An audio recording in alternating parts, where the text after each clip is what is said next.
Hola, hola, ¿cómo están amigos de Record? Bienvenidos a esta nueva videocolumna individual. Yo soy Luis Núñez y hoy quiero hablar a propósito de la enhorabuena que viven los deportes de raqueta en nuestro país. Ayer tuvimos el triunfazo de Juan Pablo Varillas en la primera ronda, tras superar la quali, por supuesto, del Abierto de Córdoba ante Facundo Bagni, según una victoria cuyos detalles ya pueden encontrar en nuestras redes sociales. Pues quería referirme a otro deporte de raquetas como es el squash y a su principal exponente, Diego Elías, porque la semana pasada se consagró campeón en el Motor City Open, un torneo de categoría plata, y también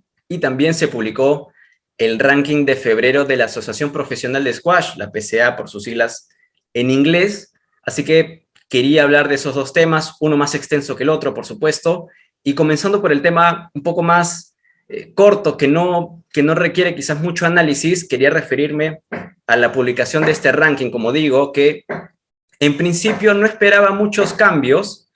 porque ya se sabía que Diego Elías lamentablemente no iba a subir posiciones en el ranking, principalmente, no por demérito suyo, sino que principalmente por las muy buenas actuaciones que tenía el número 5 del mundo hasta hace unas horas, Mustafa Asal, el egipcio que, por cierto, ha quedado suspendido desde la segunda semana de enero por los próximos 2 meses, en una suspensión que también le hemos hablado en el podcast of the record, que lo pueden encontrar en Spotify, y que Diego Elías lamentablemente no podía subir a la quinta ubicación porque justamente Asal había quedado en las semifinales de 2 torneos de oro en diciembre y en enero. En diciembre recordemos que Diego Elías no tuvo participación alguna, su año terminó en noviembre prácticamente, su año deportivo me refiero, y Asal que sí aprovechó esa para de Diego Elías para destacar en 2 torneos, como digo, de categoría oro, el Squash Open Black Ball de diciembre y el Abierto de Houston en enero, asegurando con la semifinal, pues 1.150 puntos en cada torneo. Entonces, sacando una ventaja muy importante en el ranking ante un Diego Elías que recién ha vuelto a competir después de mucho tiempo, en el Abierto de Houston no pudo competir por un positivo de COVID-19, pero que finalmente lo tuvimos de vuelta en las canchas en el Motor City Open, un torneo que ya había ganado en 2020 y que ha vuelto a conseguir ahora felizmente para conseguir una cantidad de puntos importantes, siendo un torneo de plata en el ranking de la PCA. Para explicar un poco, pues Diego Elías ha quedado, o se ha quedado, mejor dicho, con 1.225 puntos que lo van a ayudar muchísimo. Son torneos que siempre disputa a inicios de año para tener ese colchón importante de puntos que le permita después competir con más soltura en los torneos platino, que son los más importantes y los que más puntos dan en la PSA. Entonces, ya habiendo hablado de este tema de el ranking, que por cierto tiene a Sal sorpresivamente en cuarta posición, por estas buenas participaciones, eh, con una diferencia mínima con Tarek Momen, que Tarek Momen ha bajado a la quinta posición y Asal han hecho un intercambio por una pequeñísima diferencia de puntos, que me parece que a partir de marzo va a volver a la normalidad. Esperemos que Diego también suba un puesto, pues quería referirme a la consecución de Diego Elías del Motor City Open, no solo desde el título, sino también por aspectos importantes del juego que ha mostrado y que me parece importantísimo, dado el contexto que atraviesa justamente Diego Elías. Recordemos que Diego Elías, como mencionaba al inicio de esta videocolumna, pues no competía desde el año pasado. Entonces, era un torneo en el que personalmente no tenía grandes expectativas más allá de la semifinal, porque en la semifinal Diego Elías elimina a su gran amigo Paul Cole, el número 2 del mundo, y que sigo creyendo que atraviesa el mejor momento de su carrera. Pues Diego Elías exhibió en estos 2 últimos partidos, en la semifinal y en la final del Motor City Open, aspectos del juego que me parecen a resaltar, me parece que amerita resaltarlos porque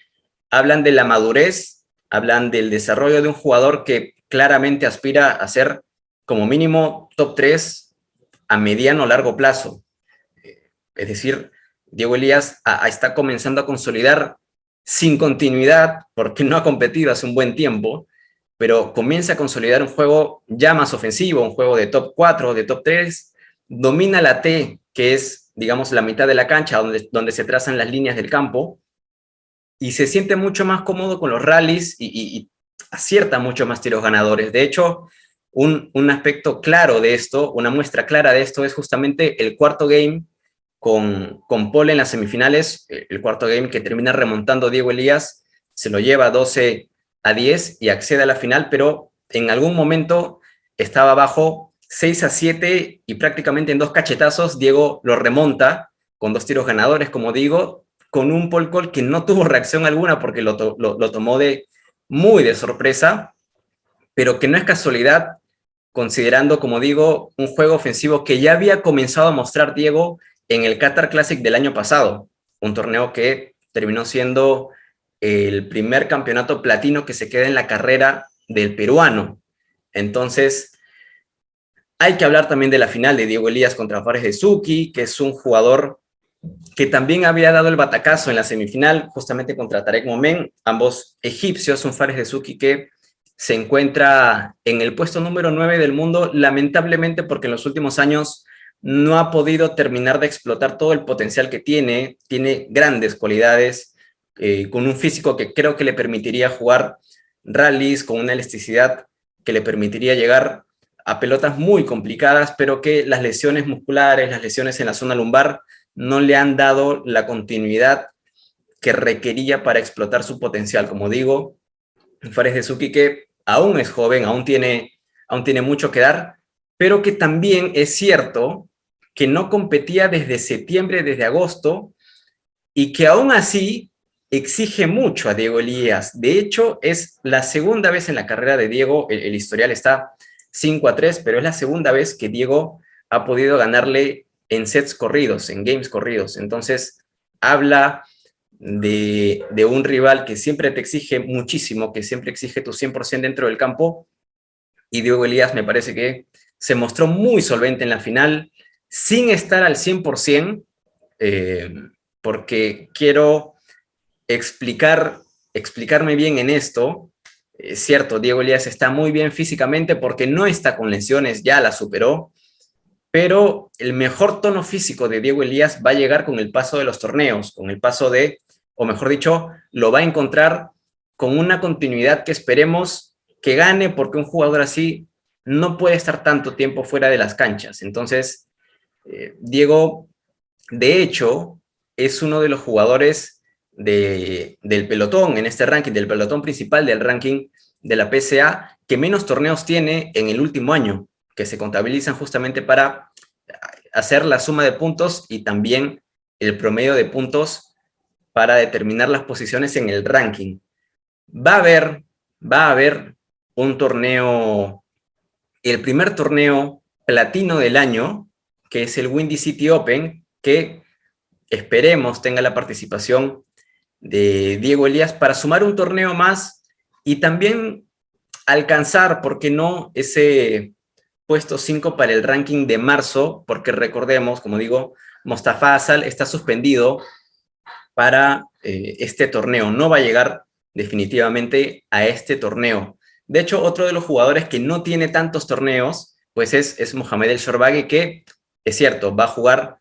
el número 3 del mundo va a jugar el Squash on Fire Open, que se va a desarrollar justamente a mediados de febrero y cuya conclusión coincide también con el inicio de este Windy City Open, que, como digo, es el primer torneo platino del año y que otorga al ganador 2.750 puntos en el ranking, que es una suma importantísima. Solamente para hacernos una idea, pues Diego Elías a día de hoy tiene 8.000 puntos. Entonces, no me refiero necesariamente a llegar a la final y ganarla, sino ubicarse entre los 4 mejores, le va a dar un impulso importante en el ranking para acercarse más a ese objetivo de regresar al top 5, que me parece, por impresiones, que es la gran meta de Diego para este primer trimestre del año, y a partir de ahí recuperar o ubicarse nuevamente entre los mejores 5 del mundo, pues intentar a saltar ya justamente los puestos 4, los puestos 3, que recordemos, aún coincide con el gran estado de forma de los tres grandes. Me refiero al egipcio Ali Farag, al neozelandés Paul Cole, al que ya mencioné en esta videocolumna, y a Mohamed El Shorbagy. Me parece que lo de Tarek Momen, que ahora, como digo, está en el puesto 5 del mundo, no es más que un bache, porque, como digo, Tarek Momen quedó eliminado en las semifinales justamente del Motor City Open contra Fares Dessouky. Fueron un par de batacazos de Diego Elías y de Fares Dessouky en las semifinales de ese torneo, que obviamente Tarek Momen no terminó sumando los puntos para defender ese puesto 4 en el ranking de febrero, que eventualmente debería recuperar. Así que, por supuesto, vamos a estar al tanto de la participación, esperemos la participación de Diego Elías en este Windy City Open, que, como digo, es el primer torneo platino del año. Y también no se olviden de seguir todas nuestras redes sociales, porque estamos en Facebook, Twitter e Instagram, y ya iniciamos, como mencionaba, a publicar pues los episodios en el podcast of the record. Lo pueden encontrar en Spotify, así que los esperamos por allá también para que nos escuchen, y nos vemos en una próxima ocasión. Permiso.